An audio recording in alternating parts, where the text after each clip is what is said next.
Selamat pagi. Baiklah, terlebih dahulu saya perkenalkan nama saya sendiri. Nama Pelagia Dea, NIM 3120101111. Kelas A pagi, mata kuliah Analisis Kesalahan Berbahasa. Dosen pengampu Saptiana Suryasri, Magister Pendidikan.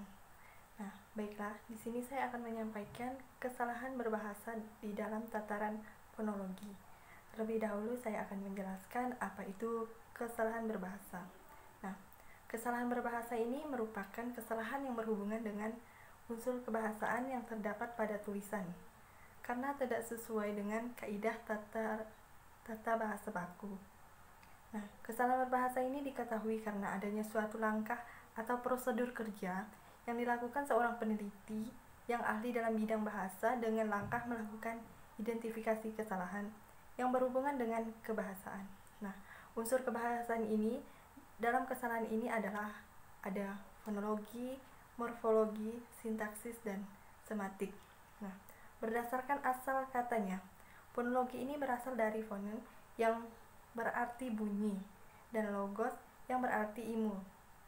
Nah, demikian fonologi berarti ilmu tentang bunyi. Lalu bunyi apakah yang dimaksud? Apakah bunyi kaleng yang jatuh merupakan bunyi yang dimaksud dalam fonologi? Ataukah bunyi orang mendengkur, bunyi klakson? Jawabannya bukan. Nah, di sini bunyi yang dimaksud dalam fonologi itu adalah bunyi bahasa. Bunyi bahasa ini adalah bunyi yang dihasilkan oleh alat ucap manusia atau disebut dengan organ artikulasi. Nah, dengan demikian, bunyi orang mendengkur bukanlah bunyi bahasa sebab tidak dihasilkan oleh alat ucap manusia, tetapi bunyi A, I, E. Nah, merupakan bunyi bahasa karena tiga bunyi tersebut dihasilkan oleh alat ucap manusia. Bunyi A ini dihasilkan oleh lidah bagian depan diturunkan dengan bunyi I. Bunyi I dihasilkan oleh lidah bagian depan dan dinaikkan. Bunyi B dihasilkan oleh kedua bibir. Nah, faktor penyebab kesalahan berbahasa dalam tataran fonologi ini. Kesalahan berbahasa dalam bidang fonologi, setiap lambang bunyi bahasa mempunyai lafal atau ucapan tertentu yang tidak boleh dilafalkan menurut kemauan masing-masing dalam pemakaian bahasa. Nah, pemakai bahasa Indonesia yang ingin diucapkan itu bahasa Indonesianya dinilai baik, harus berusaha mematuhi kaidah yang berlaku di dalam bahasa tersebut. Dan kesalahan berbahasa Indonesia dalam tataran fonologi dapat terjadi baik penggunaan bahasa secara lisan maupun secara tertulis.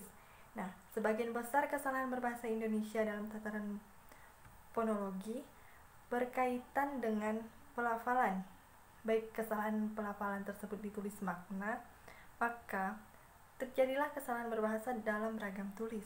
Nah, berikut bisa saya sampaikan beberapa gambaran kesalahan pelafalan yang meliputi adanya perubahan fonem, dan juga ada penghilangan fonem, dan yang ketiga itu ada penambahan fonem. Nah, baiklah, sampai di sini penjelasan saya dengan kesalahan berbahasa. Saya akhiri dan saya ucapkan terima kasih.